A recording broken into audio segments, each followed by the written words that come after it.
semana obviamente cargada de economía, una semana en la cual se discute qué quiere hacer Milei y si le va a salir en medio de las consecuencias sociales que ya estaban a la vista, pero que empiezan a traducirse en números.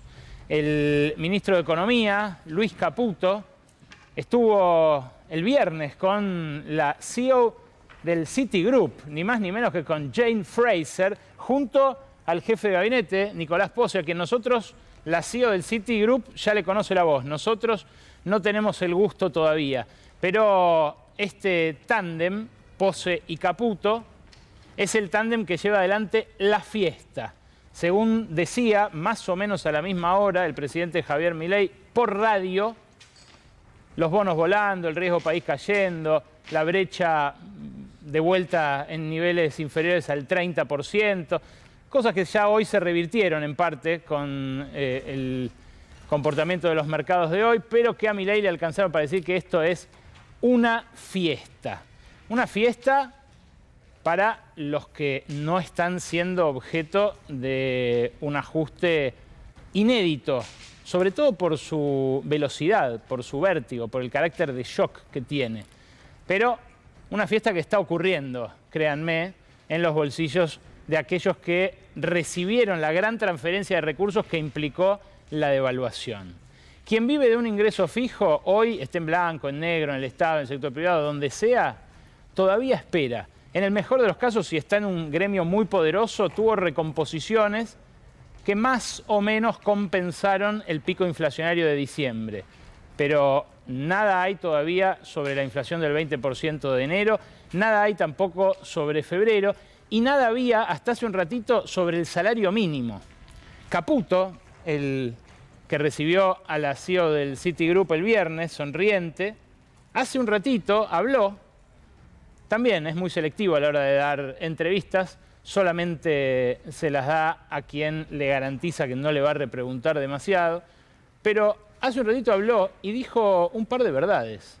Dijo que no existe precedente en el mundo de lo que hicieron en términos de licuación del gasto y de reducción del déficit a lo bruto, dejando de mandar alimento a los comedores, que los primeros meses siempre dijeron que iban a ser durísimos. Ahora vamos a ver ese horizonte temporal, si es de meses nada más o de cuánto.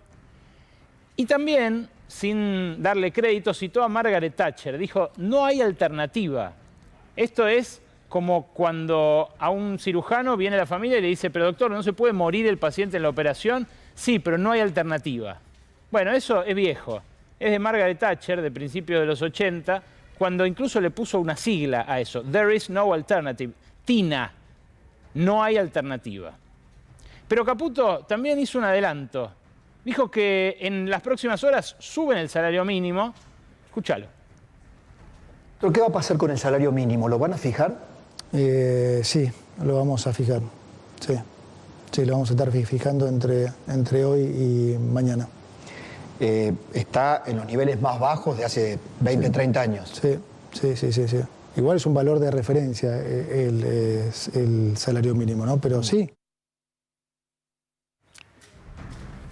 La suba va a ser mucho menor que el 85% que pidieron los gremios para compensar la estampida inflacionaria entre noviembre y febrero. Pero es curiosa, porque el propio Milei, el mismo viernes, cuando dijo que estamos de fiesta, había dicho que no lo iba a hacer. Escúchalo.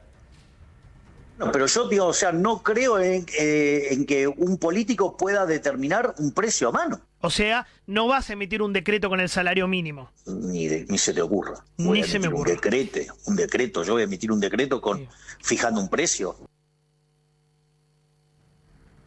¿Yo voy a emitir un decreto fijando un precio?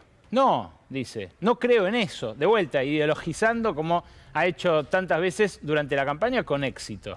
Ahora, su propio gobierno, es re loco, pero arrancó fijando un precio. Escúchalo. Vamos a sincerar el tipo de cambio oficial. El tipo de cambio oficial va a pasar a valer 800 pesos. Lo escuchó bien, ¿no? Repetilo, diré. Vamos a sincerar el tipo de cambio oficial. tipo de cambio oficial va a pasar a valer 800 pesos. Usted en enero. Es loquísimo. El presidente dice que está en contra de sus ideas, la de fijar un precio desde el Estado, por decreto, a mano, lo dijo de distintas maneras, pero el ministro es lo que hizo. Y lo loco también es que fijando ese precio, fijó todos los demás. Porque es cierto que veníamos con alta inflación, pero duplicó ese ritmo y a partir de ahí empezó la licuación del gasto, pisando toda forma de aumento, sea de jubilaciones, de sueldos en el sector privado o en el sector público. Ni que hablar los planes sociales, ¿no? Que es lo que tiene en vilo a más de 1 millón de personas que tienen sus saberes mensuales atados a este salario mínimo. Y que el viernes el presidente dijo, yo no lo voy a fijar. Bueno, vamos a ver qué pasa en las próximas horas, qué laudo saca finalmente la Secretaría de Trabajo. Ahora, de lo que se jactó Caputo, hace instantes nada más, es de haber hecho el ajuste más fuerte de la historia. En enero, de hecho, y esto es lo que presentó como una fiesta el viernes por la noche, tuvo superávit financiero por primera vez en 12 años. Superávit financiero quiere decir que le sobra de lo recaudado para el pago de deuda y todavía sobra plata. Claro, lo que pasó en enero fue esto. La inflación fue del 254% año a año. Los ingresos crecieron un poquitito más que eso, 256%, sobre todo porque se recaudó mucho más por el impuesto país y por retenciones a partir de la devaluación, de que liquidaron toda la cosecha del año pasado en un mes. Pero los intereses de la deuda aumentaron 346%. Para compensar eso que aumentaron los intereses de la deuda, mucho más que la inflación, o sea, destinó el Estado una porción mayor de lo que recaudó a intereses de la deuda, lo que tuvo que hacer es recortar fuertemente los demás gastos. Estos demás gastos, donde están los sueldos, donde están los pagos a jubilados, donde están los alimentos para comedores escolares, crecieron menos de la mitad de la inflación. Y si hacemos un poco de zoom, vemos el ajuste y los lugares donde más alarmantemente recortó. Fíjate, acá tenés los ingresos y los gastos. La semana pasada mostramos algo de esto. Fíjate, los impuestos ligados al tipo de cambio, esto es un trabajo que hizo el Observatorio de Política y Economía Nacional, OPEN, que discriminó los impuestos ligados al tipo de cambio y los ligados a la actividad. Los ligados al tipo de cambio, acompáñame, aumentaron en una muy importante cuantía, casi en 1 billón de pesos. Ahí está el impuesto país, ahí está retenciones. Los ligados a la actividad, en cambio, cayeron cerca del 10% en términos reales. Ahí está, por ejemplo, el IVA, que sigue al consumo, que se desplomó en enero porque no hay plata. Y ahí están también todos los otros impuestos que marcan el pulso de la actividad. Por ejemplo, los aportes patronales. El ritmo de empleo está replicado por esa recaudación. Vení, seguime de vuelta. El gasto social, jubilaciones y programas, es el que tuvo el peor recorte. El Estado gastó más del 30% menos en términos reales y por eso ahí está en rojo. Eso que ves ahí es el ajuste, lo más duro del ajuste, lo que sobrellevaron los jubilados en sus lomos, en sus espaldas. Abajo ves las transferencias a las provincias. Eso que está en amarillo, bueno, son las transferencias a las provincias. Y abajo los subsidios que están en naranja porque se recortaron más que las transferencias a la provincia, pero menos que a los jubilados. Al que le recortaron subsidios, por ejemplo, es al que le aumentó el boleto de 50 a 70, después de 70 a 270 y ahora no sabemos a cuánto a partir de la eliminación de los subsidios para las provincias. A las provincias les recortaron obra pública, básicamente, y ahí es donde están como contracara los despidos en las empresas contratistas. Ahí están las obras paralizadas también, por supuesto. Este ajuste del que se jacta Caputo es el que está frenando la actividad. Lo definió Carlos Melconian con la crudeza que lo caracteriza. Dijo, esto es un ajuste de carnicero. Están pisando la caja y no hicieron ninguna reforma estructural que permita pensar que de acá a 6 meses este ahorro se vaya a consolidar. ¿Por qué? Bueno, porque los colectivos dejarían de andar, porque las tarifas se irían a 100.000 pesos en lo inmediato, las facturas de gas y de luz, porque dejarían de andar las escuelas, porque si no se paga de vuelta como pasó en enero el fondo de incentivo docente, cada docente va a cobrar 30.000 pesos menos en su recibo de sueldo en todo el país. Bueno, Melconian empieza a mirar, como muchos economistas que al principio la vieron, empieza a mirar con más desconfianza el programa de la licuadora. ¿Por qué? Bueno, porque es todo licuadora, es eso, es que se encarezca todo y que empresas y Estado pisen los gastos, en algunos casos ni siquiera mandando lo más elemental. Ahora, ¿puede la recesión frenar los precios sin un caos social? ¿Es posible que esto ocurra? ¿Le puede salir bien? Bueno, que hay recesión es algo innegable. Ya en diciembre, un mes al que a Milei solo se le pueden imputar 20 días y no de la totalidad, ya en diciembre asistimos a una caída del uso de la capacidad instalada en la industria inédito.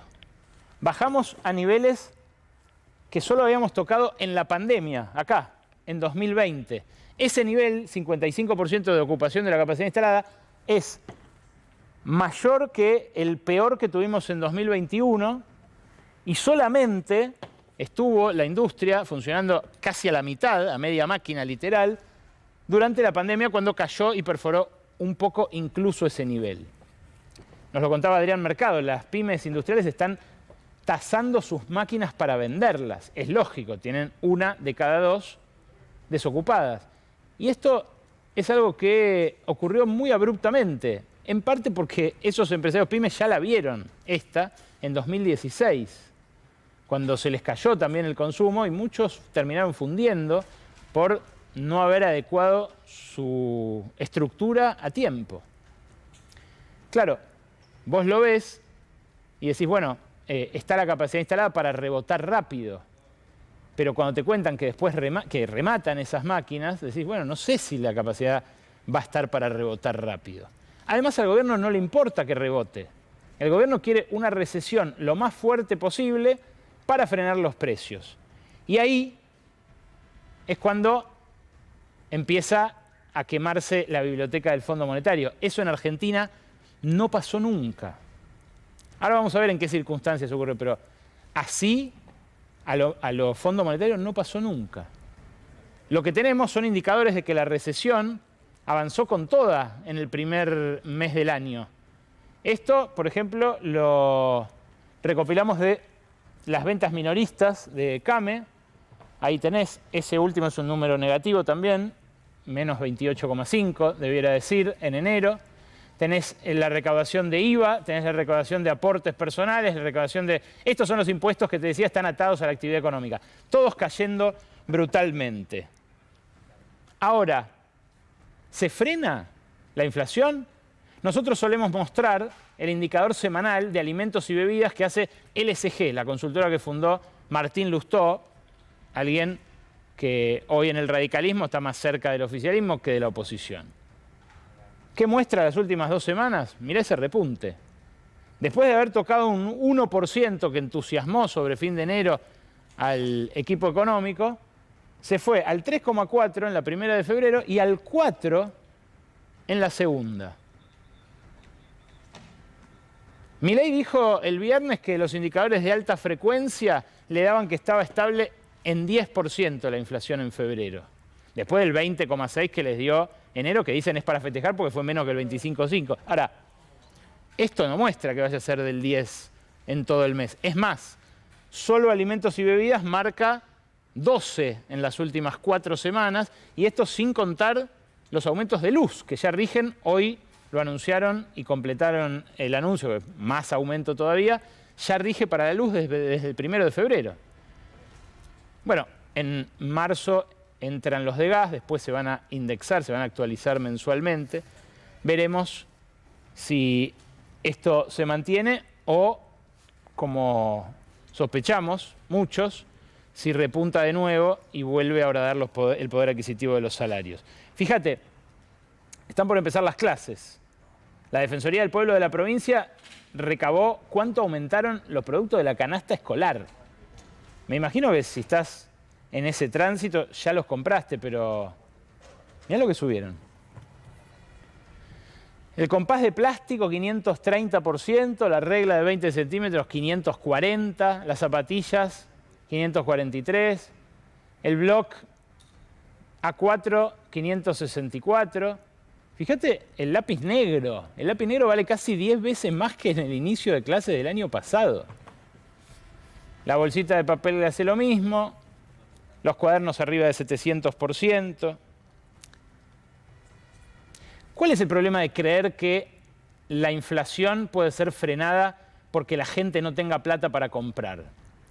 Que los productos que fabrica la Argentina, que produce la Argentina, se consumen acá, pero también se exportan. Fíjate lo que pasó en enero, por ejemplo, con el consumo de carne vacuna, aquí en la Argentina. Acá tenés el primer mes de cada uno de estos años. Fíjate, el 24 marca un consumo equivalente por habitante por año de 50 kilos. O sea, cayó 6% frente al de enero del año pasado, que ya estábamos mal, ya estaba cara la carne. Es más que en enero del 22, cuando todavía no se había recuperado de la pandemia, cuando además habían volado los precios de la carne por la guerra en Ucrania. Pero fíjate, es menos que los 10 años anteriores. No hubo un enero en el que se comiera menos carne, salvo en ese 22 extraordinario de la pospandemia. Y vos me decís, bueno, se come menos carne, entonces por ahí así deja de aumentar, porque el carnicero no vende, porque después al frigorífico le llegan menos pedidos. Mirá lo que pasó, según la Cámara de Frigoríficos, con la proporción de carne exportada por Argentina. Nunca, desde los años 90, nunca había superado el 30% al que ahora llegó. 1 de cada 3 kilos de carne producida en enero se destinó a la exportación. Y acá, de vuelta, se queman los papeles de quien dice no se consume, entonces bajan los precios. Porque acá no se consume, se exporta. Sé que no son las mismas vacas, que hay mercados específicos para cada tipo de animal, para cada tipo de engorde, para cada tipo de trabajo en los campos. Ahora, en el global, este es el número. Y no es algo que venga de ahora, porque viene incrementándose la participación de las exportaciones en la producción, pero ahora mirá el salto que pegó. No es una diferencia de 1 punto, de 2 puntos. Pegó un salto fuerte, que hay que ver cómo sigue, porque lo que hizo este gobierno al asumir fue levantar toda restricción, toda administración del comercio exterior que pudiera proteger la mesa de los argentinos en el sentido de que esté poblada, ¿no?, de lo que se pone arriba de la mesa.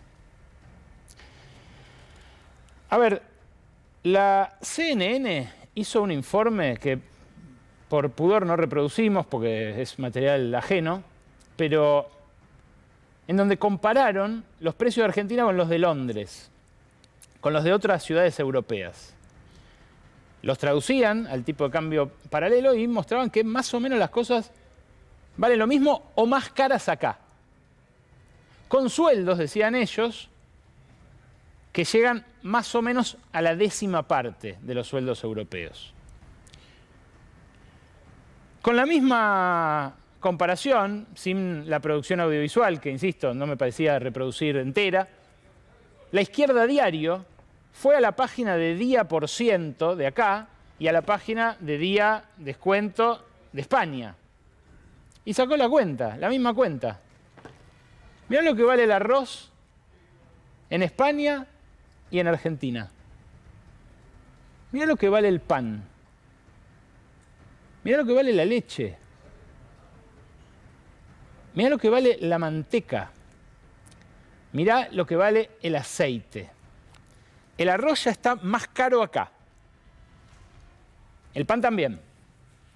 La leche no por poquito, la manteca no por poquito y el aceite casi lo mismo. ¿Cuál es la gran diferencia que salta a la vista? Allá el sueldo mínimo es 1.310.000 pesos y acá 156.000. ¿Funciona esta estanflación? Hay muchas razones para creer que no. No solamente está el aumento de tarifas, que te decía, empezó ahora, se va a profundizar el mes que viene y va a ser en dimensiones arangurenianas. Está el aumento del transporte, el traslado a precios de la nafta y el gasoil, que todavía no terminó de ocurrir, de hacerse durante el mes de enero. Está el factor de si hay otra devaluación. En un ratito lo vamos a discutir con Jorge Carrera, esto último, que fue vicepresidente del Banco Central y que nos va a acompañar aquí en la discusión. Antes, Cristian Girard, el titular de ARBA, a quien le vamos a preguntar, ¿se podía repartir distinto el costo de esta crisis? ¿Se puede financiar distinto el Estado? ¿Hacer algo distinto a pisar y licuar? Ahora, ¿saben quién cree que puede funcionar esta inflación? Algo dejó ver en su documento de 33 páginas la semana pasada. No porque no crea que vaya a tener un efecto cruento y despiadado con la población, pero Cristina Fernández de Kirchner, que hoy cumple años, considera que efectivamente, como pasó en 2002, puede haber una devaluación fuerte como la de Caputo, que fue la segunda devaluación más fuerte de la historia argentina después de la de 2001-2002, y que los precios no aumenten tanto. Cita ese ejemplo, el ejemplo de una inflación del 41% contra una disparada del dólar de arriba del 200. Hay una diferencia importante, que es que en ese año había más del 20% de desocupación y 40 muertos todavía tibios de la represión de 2001 y de la represión de Duhalde en 2002 en el puente Pueyrredón.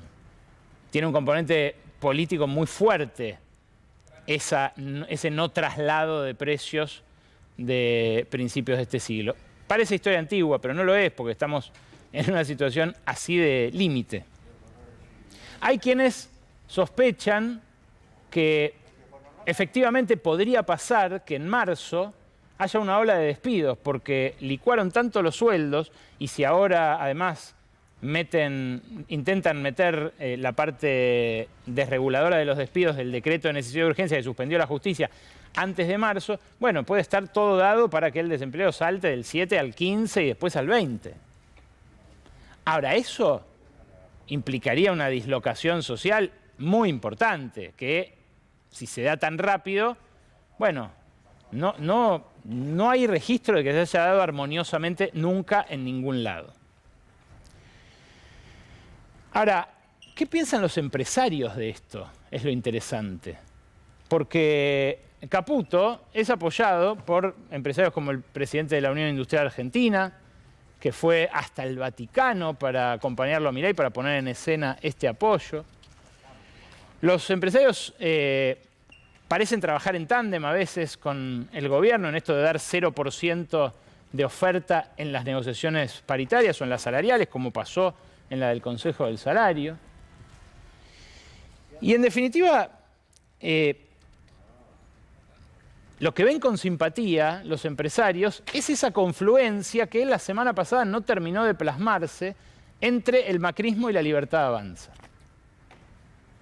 Hubo una cita secreta en Roma que se conoció recién varios días después de que volvió Milei de su gira por Israel y el Vaticano. Esa cita fue con Jorge Macri, el jefe de gobierno porteño.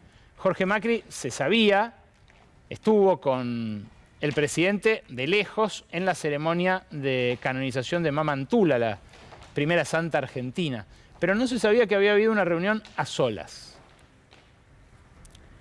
En esa reunión, a solas, se terminó de enfriar la idea de la fusión. Lo decían así, con términos corporativos, lo hablamos mucho la semana pasada. Algunos lo definían como un takeover de Macri del gobierno de Milei, también en lenguaje corporativo, y muy plausible de ser usado por el expresidente. Ahora, todo quedó en la nada, y por la información que tengo yo, Milei cree que lo más conveniente es mantener sottovoce el cogobierno con Macri hasta el año que viene, no para preservarlo del costo político y del costo social de este ajuste, sino para mantener el factor sorpresa y que el año que viene lo nuevo sea esa entente entre la derecha y la ultraderecha. La base social, de algún modo, ellos sienten que ya está fusionada, y el sustento empresarial también. Lo que no se sabía es que Jorge Macri fuera interlocutor de esta relación privilegiada que volvió a tejerse entre Macri y Milei desde el naufragio de la ley ómnibus en el Congreso. Y así lo es, a pesar de todo el bullying que le han hecho a Jorge Macri en la familia, después en la política. Bueno, en los momentos importantes primos son primos, ¿no? Cuando hubo que jugar para que su mudanza de Vicente López a la ciudad se haga efectiva y gane, jugó Macri. Y ahora al revés, juega el primo como interlocutor privilegiado. No escucho a nadie más, dice Milei. Solamente a él y a Jorge, con quien me reuní allá. Se lo contó a alguien que no oculta su admiración por ambos, por Macri y por Milei, ahora a su regreso de Europa. Estuvo el ministro de Bioeconomía, el que antes se conocía como ministro de Agricultura, en Bariloche.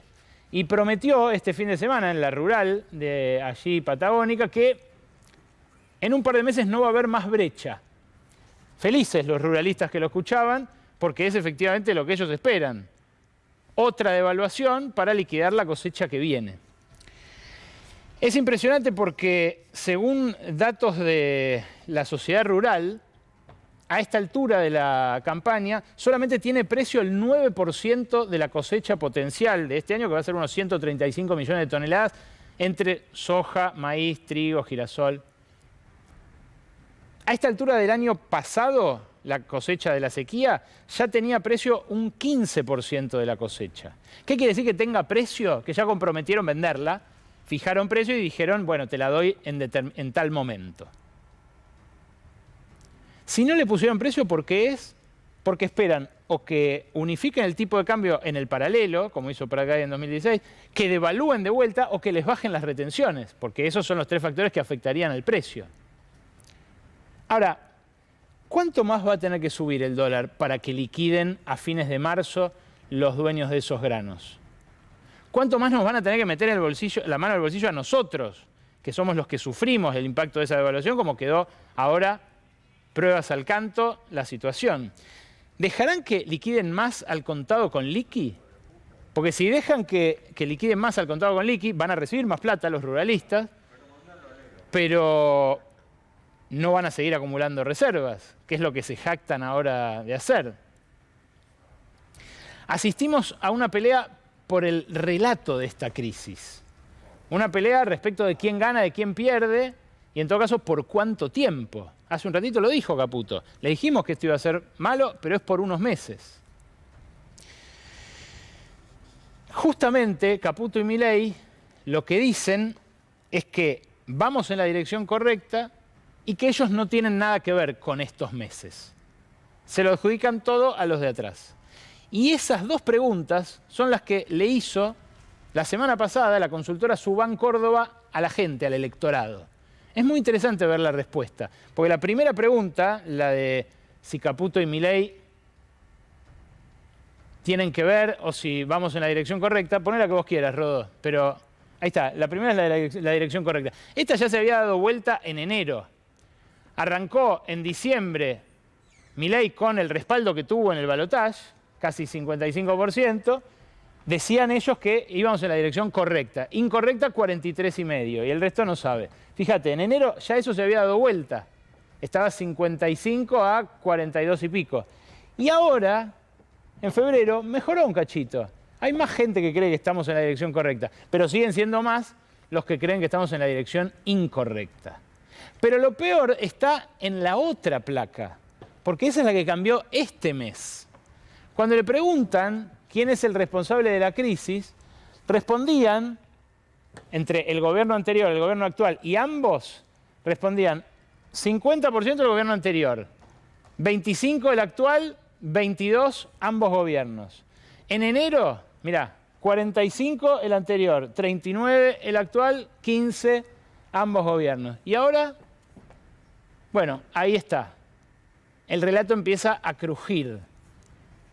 Ya son más los que creen que es el gobierno actual el responsable de esta situación. Y este es el corazón de la disputa por el relato que está llevando adelante Milei.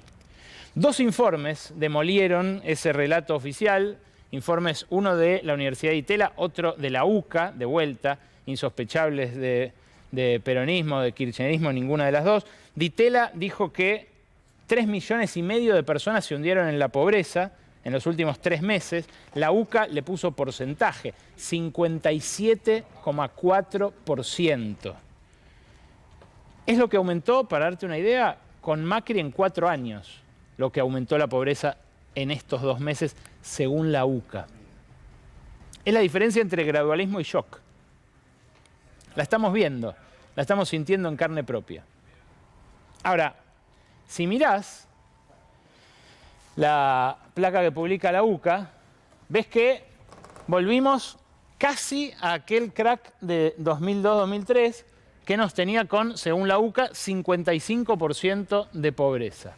Eso fue bajando, tocó su piso del 25 en 2012-2013, con una indigencia de apenas el 4 o 5%, y luego, fíjate cuándo se incrementa, fuerte con Macri, 2017, 2018, 2019, sigue con la pandemia, y luego se estaciona ahí, sin que el Frente de Todos la logre bajar, tampoco la indigencia, que baja así sobre el final, tarjeta alimentar mediante, pero mira cómo se dispara ahora de vuelta. Una pendiente parecida a la que tuvo en aquel 2018 del desbarranque macrista. Sí, si querés le hacemos zoom, mirá. Acá está.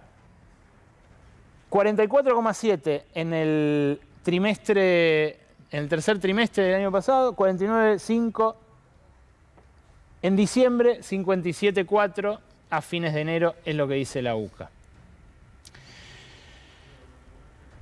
La indigencia pasó del 9,6% al 15% en enero de 2024. O sea, aumentó 50% la cantidad de gente que pasa hambre. Aumentó 30% la cantidad de gente que no llega a cubrir los consumos básicos, que no llega a fin de mes, pero que además le faltan insumos para no ser pobre. Eso es el mayor incremento del que se tenga registro desde la estampida macrista, pero además es sobre todo soportado por hogares de clase media que se caen a la clase baja, hogares de clase media y media baja que se caen a la pobreza. 3 datos para cerrar, 3 testimonios que tienen que ver con esto. Uno lo aportó Jorge Liotti en su columna del diario La Nación de ayer. Contó que hay familias que ya decidieron que no tienen para mandar a todos sus hijos a la escuela este año. Es un dato que me conmovió especialmente, quizás porque mi hija más chiquita empieza primer grado. Decidieron que van a mandar al más grande. Y que después irán viendo en función de... Perdón, al más chico. Y que después irán viendo en función de cómo siga el año, si pueden incorporar a los más grandes, que hagan hasta determinado momento.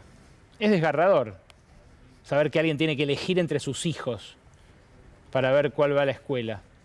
Pero este fin de semana hablé con una confeccionista pequeña del partido de San Martín, provincia de Buenos Aires, que se dio cuenta de que no recibía pedidos de uniformes, que es lo que hace, uniformes para colegios, para escuelas.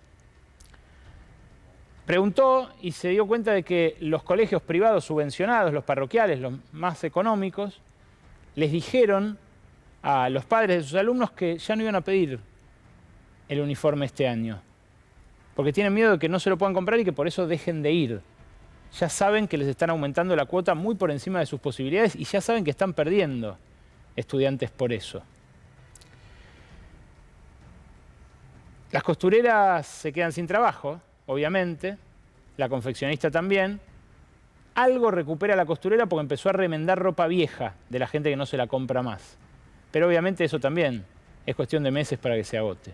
Y muy cerquita de ahí, en 3 de febrero, alguien que colabora con un comedor popular me contó que los chicos más grandes, los que dejan de ir al comedor, empezaron a aparecer con plata y le empezaron a dar a los organizadores, a las cocineras del comedor, 2, 3 lucas por día cuando volvían de laburar. Esos chicos, repito, en un comedor de 3 de febrero, acá nomás, son soldaditos del narco. Un fenómeno que en aquella crisis de 2001-2002 no tenía la penetración que tiene hoy en la Argentina. Quizás sean los hermanos mayores de esos que los padres eligen para que vayan a la escuela. Y son solo 3 testimonios de más de 22 millones que podríamos seleccionar y traer acá uno por uno para ponerle cara a estos números fríos.